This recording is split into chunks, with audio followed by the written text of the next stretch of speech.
เมื่อฤาษีนั้นชำระร่างกายทำพิธีบูชาไฟทำให้แผ่นดินไหวทันใดนั้นก็ได้ปรากฏร่างสาวงามท่ามกลางกองไฟเขาจึงได้นำหญิงนั้นมาเป็นเมียตนวนทำตามคำทำนายทายทักของนกกระจาบตัวนั้นแท้ๆพระอินทร์พระอาทิตย์นิมิตอยากมีลูกเพื่อจะผูกไว้ให้ไปปราบยักษ์ทั้งสองจึงแอบเข้าไปในอาสมแล้วเข้าสู่สมกับเมียฤาษีจึงได้มีเด็กกายสีเขียวและกายสีแดงฤาษียังไม่เคลือบแคลงใจจึงทำให้คิดว่าเป็นลูกตนจนมีเหตุให้ร้อนใจบรรลัยให้ฤาษีนั้นเสกลูกทั้งสองให้กลายเป็นลิงชิงหนีเข้าป่าไปท้าวชมพูพานได้หลานจากพระอิศวรชวนเป็นสหายกับเจ้านครขีดขินเรื่องราวจะสนุกแค่ไหนนั้นถ้าพร้อมแล้วมารับชมกันเลยครับณเมืองสาเกตมีกษัตริย์ปกครองเมืองอยู่คนหนึ่งซึ่งเขามีนามว่าท้าวโคดมท้าวโคดมท่านก็ได้ทำการปกครองเมืองมาช้านานกว่า 2,000 ปีหากแต่ไม่มีบุตรธิดาเลยสักคนจนทำให้ท่านเบื่อหน่ายที่จะครองราชย์อีกต่อไปจากนั้นมาท้าวโคดมจึงตัดสินใจที่จะออกบวชที่สุดแล้วท่านจึงได้ออกบวชเป็นพระฤาษีโคดมได้นั่งสมาธิบำเพ็ญเพียรเป็นเวลานานนับพันปีโดยที่ท่านไม่มีวี่แววว่าจะลุกออกจากสมาธิเลยแม้แต่หนจนทำให้ท่านมีฤทธิ์มากหนวดเข่าผมเผ่าก็รกลุงลังกระนั้นมาก็ได้มีนกกระจาบป่าคู่หนึ่งมาทำรังในหนวดเขาของฤาษีโคดมก็เพื่อจะมาวางไข่เป็นประจำของทุกๆปี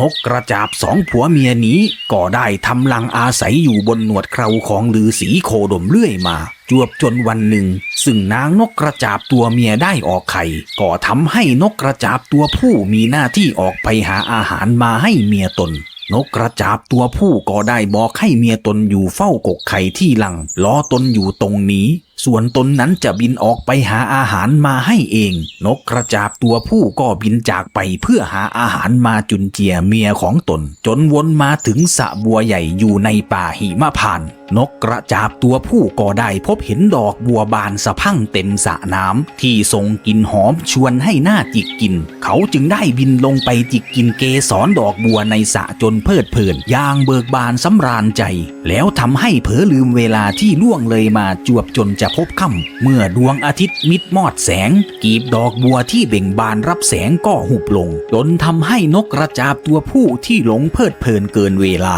ได้ถูกดอกบัวใหญ่ห่อหุ้มติดกายเอาไว้ในดอกนั้นตลอดทั้งคืนรุ่งเช้าวันใหม่ดวงตะวันทอแสงดอกบัวเริ่มแย้มกีบบานมาอีกหนนกกระจาบตัวผู้จึงรีบบินกลับรังฝ่ายนางนกกระจาบตัวเมียนอนเฝ้ารอผัวมาทั้งคืนไม่ชื่นมื่นเมื่อได้เห็นหน้าผัวนางเลยด่าผัวไปว่าแกไปหาอาหารมาจากไหนทำไมกลับมาตอนนี้นกกระจาบตัวผู้จึงเล่าให้เมียฟังว่าตนนั้นได้ติดอยู่ในดอกบัวใหญ่จึงทำให้ไม่อาจจะกลับมาได้ครั้นถึงรุ่งเช้าวันใหม่ดอกบัวใหญ่ได้เบ่งบานมาอีกหนจากนั้นตนจึงสามารถออกมาจากดอกบัวใหญ่นั้นได้นางนกนั้นเมื่อได้ฟังก็ไม่ยอมปักใจเชื่อผัวตนกลับคิดไปว่าผัวตนนั้นคงไปคบชู้สู่สมกับนางนกตัวอื่นจนเช้าตู่ถึงได้บินกลับรังนกกระจาบตัวผู้เกรงว่าเมียตนจะไม่เชื่อเขาจึงได้เอ่ยปากสาบานกับเมียไปว่าถ้าตนนอกใจเมีย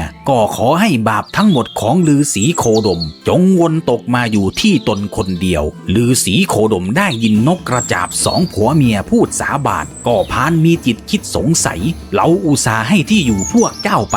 แล้วก็อะไรมาพูดแบบนี้ทั้งอึ้งนั่งมึนงงเลยวนถามนกกระจาบตัวผู้ไปว่าตนนั้นได้บำเพ็ญเพียรมาถึง 2,000 ปีหามีบาปได้ฉะไหนแล้วยายเจ้าจะมารับบาปแทนข้ามันไม่น่าเป็นไปได้นกกระจาบผู้ผัวจึงตอบกับฤาษีไปว่าตัวข้านี้สาบานด้วยความซื่อสัตย์ต่อใจเมียแต่บาปหนาท่านนั้นมันมีอยู่ข้อใหญ่แล้วใหญ่แต่เดิมท่านเป็นถึงกษัตริย์ของเมืองสาเกตเหตุที่ไม่มีบุตรโอรสและธิดานี่หนาบาปใหญ่แล้วท่านจะสละสมบัติออกมาบวชใหญ่ใจท่านไม่หาคนมาสืบต่อราชสมบัติฤาษีโคดมเมื่อได้ยินคำบอกของนกกระจาบตัวผู้แล้วท่านจึงปักใจเชื่อโดยสนิทใจจากนั้นมาท่านจึงคิดว่าตนควรจะมีลูกไว้สืบราชบัลลังก์ เมื่อคิดดังนั้นแล้วฤาษีโคดมจึงชำระร่างกายแล้วทำพิธีบูชาไฟเพื่อเสกเมียตนขึ้นมาไล่บริกรรมคาถาใส่กองไฟไปจวบจนครบ 1,000 จบด้วยมนต์ดลบันดาลทำให้เกิดแผ่นดินไหวแล้วแยกตัวออกไปทันใดนั้นก็ได้ปรากฏร่างสาวงามออกมาอยู่ท่ามกลางกองไฟฤาษีนั้นจึงได้ตั้งชื่อให้เมียตนมีนามว่านางกาลอัคคีหรือเรียกอีกชื่อว่านางกาลอัจจนาซึ่งมีความหมายว่านางที่เกิดมาจากกองเพลิงหรือเกิดมาจากการทำพิธีบูชาบวงสรวงหรือพิธีบูชาไฟนั่นเองฤาษีเสกเมียตนขึ้นมาโดยเสร็จสับก็หวังเอาไว้ว่าจะได้มีโอรสธิดาคอยสืบราชสมบัติของกรุงสาเกตต่อไปซึ่งก็ทำตามคำทำนายทายทักของนกกระจาบตัวผู้ตัวนั้นแท้ๆจากนั้นมาพระฤาษีโคดมก็สู่สมอยู่กินกับนางกาลอัคคีในอาสมกลางป่าเรื่อยมากระทั่งทั้งสองได้มีบุตรร่วมกัน1 คนเป็นหญิงแล้วขนานนามให้ว่านางสวาหะชื่อนี้มาจากคำจบบทสุดท้ายของการท่องบทสวดฤาษีท่านฤาษีโคดมจึงนำมาใช้ในการตั้งชื่อลูกสาวตนฤาษีโคดมหลงในความงามของเมียตนมากในทุกวันนางกาลอัจจนาก็จะอยู่อาสมคอยเลี้ยงดูลูกสาวส่วนฤาษีนั้นเขาก็จะเข้าไปในป่าหาเก็บผลไม้มาให้เมียตนเป็นประจำทุกวันในวันต่อมาฝ่ายฤาษีโคดมก็ได้เดินทางเข้าป่าไปหาผลไม้เพื่อมาให้เมียและลูกฝ่ายพระอินทร์บนสวรรค์ชั้นดาวดึงส์ได้ทราบว่านนทกได้เกิดมาเป็นทศกัณฐ์ลูกชายของท้าวลัสเตียนแห่งกรุงลงกาที่เขาได้มาเกิดตามคำสาปของพระนารายณ์นั่นเองพระอินทร์ท่านก็ทรงเห็นว่าทศกัณฐ์นั้นจะมาเบียดเบียนก่อความวุ่นวายให้กับโลกในการต่อไปฝ่ายพระนารายณ์นั้นท่านก็จะได้ทรงอวตารลงมาเกิดเป็นมนุษย์เพื่อมาปราบทศกัณฐ์พระอินทร์ท่านก็ทรงเห็นว่าจะต้องแบ่งกำลังของตนลงไปเป็นทหารไว้คอยช่วยปราบยักษ์ในยามที่พระนารายณ์อวตารลงมาทำศึกกับทศกัณฐ์เมื่อพระอินทร์เพ่งตาทิพย์ลงไปก็ทรงเห็นนางกาลอัจจนาอยู่ในอาสมเพียงลำพังสามีฤาษีโคดมนั้นก็ได้ออกไปเที่ยวป่าหาผลไม้พระอินทร์นั้นท่านจึงคิดที่จะลงไปสัมผัสกายให้นางเกิดกำหนัดเพื่อจะได้มีโอรสกับนางท่านจึงได้เสด็จไปยังอาสมเมื่อไปถึงอาสมท่านก็เข้าไปพูดคุยด้วยฝ่ายนางกาลอัจจนาเมื่อได้พบเห็นพระอินทร์ที่มีร่างรัศมีอันผ่องพันนางก็ฟินเกิดนึกชอบบอกไปในใจใช่เลยมิเคยเจอชายรูปงามมาก่อนด้วยความละอายนางจึงบ่ายหน้าหนีฝ่ายพระอินทร์ท่านจึงขยับเข้าไปใกล้ๆพางใช้มือลูบไล้ไปที่แผ่นหลังของนางพานใจให้นางกาลอัจจนากระสันลันจวนในที่สุดทั้งสองก็ครองสู่สมกันเสร็จกิจแล้วพระอินทร์ก็ทรงเหาะกับสวรรค์จากไปเมื่อฤาษีโคดมกลับมาจากป่าท่านก็ไม่เห็นท่าทีวี่แววเมียตนผิดปกติแต่อย่างใดท่านจึงได้นำผลไม้มาให้เมียและลูกสาวกินซึ่งก็ทำอย่างนี้ทุกวันด้วยความรักที่มีต่อเมียและลูกเวลาล่วงผ่านมาถึง10 เดือนนางกาลอัจจนาก็ได้คลอดบุตรออกมาเป็นชายมีผิวกายเขียวผุดผ่องดุจดั่งมรกตสดชื่นบานงดงามเหมือนดั่งพระอินทร์ผู้เป็นพ่อฤาษีโคดมพบเห็นท่านก็ไม่ได้เอะใจอะไรนักกับหลงรักโดยคิดว่าเป็นบุตรของตนเสียอีกเฝ้าฟูมฟักเอ็นดูมากกว่าลูกสาวคนโต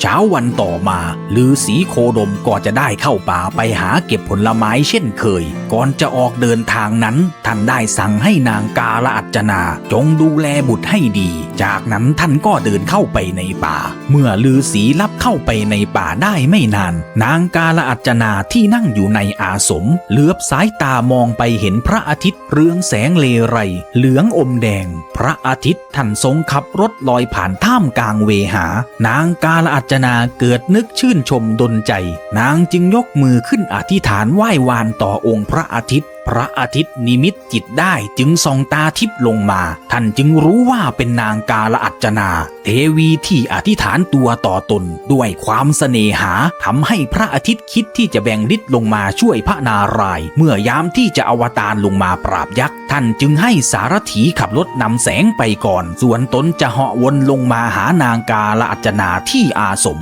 เมื่อมาถึงจึงพูดจาถามไถ่กาลอัจจนานำพาด้วยความเขินอายมิวายหลงไหลในกายงามของพระอาทิตย์จากนั้นจึงทำให้ทั้งสองครองสู่สมในอาสมพิรมภักดีครั้นเสร็จกิจพระอาทิตย์ก็ลากับขับพิชัยราชรถขึ้นส่องแสงสู่ท้องฟ้าจากไปฝ่ายฤาษีโคดมเมื่อกลับมาจากหาอาหารในป่าก็มาหยอกล้อเล่นกับลูกทั้งสองซึ่งท่านก็ไม่ได้เอะใจอะไรกับภรรยาแต่อย่างใดเลยเวลาผ่านไปจึงทำให้นางกาลอัจจนาตั้งครรภ์เมื่อครบกำหนดก็ได้คลอดลูกออกมาเป็นชายมีผิวกายสีแดงนางกาลอัจจนาและฤาษีโคดมก็รักใคร่เลี้ยงดูลูกทั้ง3 คนด้วยกันมาอย่างดีโดยตลอดผ่านมาวันหนึ่งซึ่งเหมือนมีอะไรมาดลบันดาลผ่านใจให้ฤาษีโคดมเกิดอาการร้อนรนวนไปวนมาทั่วกายกระสับกระส่ายโดยไม่ทราบสาเหตุท่านจึงคิดที่จะไป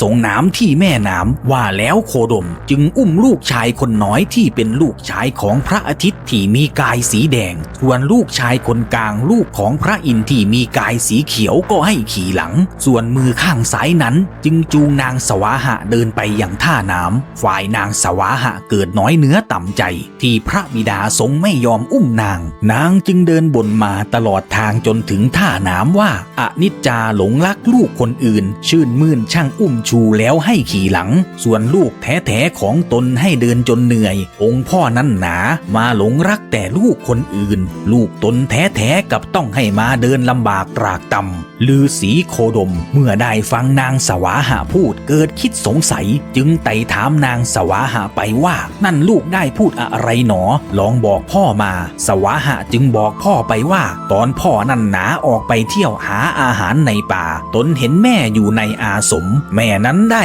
สู่สมกับชายตั้ง2 คนในอาสมซึ่งก็เป็นชายแปลกหน้าโคดมเมื่อฟังลูกสาวพูดแล้วก็เสียใจทั้งรักทั้งแค้นดังเอาไฟมาเผาไหม้ใจตนเสียแรงรักใคร่แต่สุดท้ายเมียตนกลับมาคบชู้สู่ชายฤาษีนั้นท่านก็ยังไม่ปักใจเชื่อสักทีเดียวจึงคิดสงสัยคับคาใจว่าลูกชายทั้ง2ที่ตนเลี้ยงมานั้นเป็นลูกแท้ๆของตนหรือไม่ว่าแล้วฤาษีจึงเดินไปที่ริมน้ำแล้วตั้งจิตอธิษฐานว่าด้วยตบะฤทธิ์อันแก่กล้าที่ข้าบำเพ็ญเพียรมาถ้าเด็กทั้ง3 คนนี้เป็นลูกข้าจริงเมื่อโยนลงไปกลางแม่น้ำแล้วก็ขอให้จงว่ายกลับมาได้อย่างน่าอัศจรรย์แต่ถ้ามันไม่ใช่ลูกข้าก็ขอจงอย่าได้ว่ายกลับมาจงนำพาให้กายล่างเป็นลิงแล้วชิงหนีเข้าป่าไปเสร็จแล้วฤาษีจึงโยนลูกทั้ง3ลงไปในแม่น้ำเมื่อโยนไปแล้วก็มีเพียงแต่นางสวาหะคนเดียวเท่านั้นที่ว่ายน้ำกลับมาได้ส่วนลูกชายทั้ง2ที่เป็นลูกของพระอินทร์และพระอาทิตย์ก็กลายร่างเป็นลิงแล้ววิ่งหายเข้าไปในป่าเมื่อฤาษีเสี่ยงทายให้เห็นเป็นประจักษ์สายตาท่านจึงอุ้มเอานางสวาหะกลับมายังอาสมพร้อมได้ร้องบ่นด่าทอนางกาลอัจจนาไปว่าอีคบชู้เป็นกาลีไม่มีใจในรักจริงด้วยมึงคบชู้สู่ชายกูขอสาปให้มึงกลายเป็นหินเมื่อใดที่พระนารายณ์อวตารลงมาปราบยักษ์จงนำพาเอาร่างมึงที่เป็นหินนี้ไปจองถนนถมทางขอจงให้มึงจมดิ่งอยู่ใต้มหาสมุทรอย่าได้ผุดขึ้นมานางกาลอัจจนาเมื่อได้ฟังผัวด่าแล้วก็ร่ำให้เสียใจอาวรณ์ก่อนที่นางจะกลายร่างไปเป็นหินนางกาลอัจจนาจึงด่าลูกสาวตนไปต่างๆนานาว่าเสียแรงที่เลี้ยงมาแต่ยังกล้ามาหักหลังตนนางกาลอัจจนาจึงได้สาปให้นางสวาหะไปยืนอ้าปากตีนเดียวเหนียวกินลมบนเชิงเขาจักรวาลหากแต่จะพ้นคำสาปนี้ไปได้ต้องมีลูกชายเป็นลิงแล้วเป็นทหารอยู่ในทัพพระอารามจากนั้นมานางกาลอัจจนาก็กลายเป็นหินส่วนนางสวาหะก็ได้กลายร่างไปตามคำสาปของแม่ตนจนยืนตีนเดียวเหนียวกินลมอยู่ในป่าบนเชิงเขาจักรวาลพระอินทร์และพระอาทิตย์เมื่อเห็นลูกของตนถูกสาปให้เป็นลิงหากินอยู่ในป่าท่านก็เกิดความสงสารจากนั้นมาท่านจึงได้เนรมิตเมืองขึ้นมาใหม่แล้วนำพลวานอนลิงทั้งหลายมาเป็นข้ารับใช้แล้วตั้งชื่อเมืองใหม่มีนามว่ากรุงขีดขินทั้งได้สอนพระเวทให้แก่บุตรทั้ง2เพื่อใช้ครองเมืองต่อไปแล้วก็ได้ขนานนามให้ลูกพ ระอินทร์ผู้พี่ที่มีกายสีเขียวว่าพญากากาศหรือพาลีมอบตำแหน่งให้เป็นเจ้าเมืองครองนครขีดขินส่วนลูกพระอาทิตย์ก็ได้ขนานนามให้ว่าพญาสุขีบแต่งตั้งให้เป็นมหาอุปราชของนครขีดขิน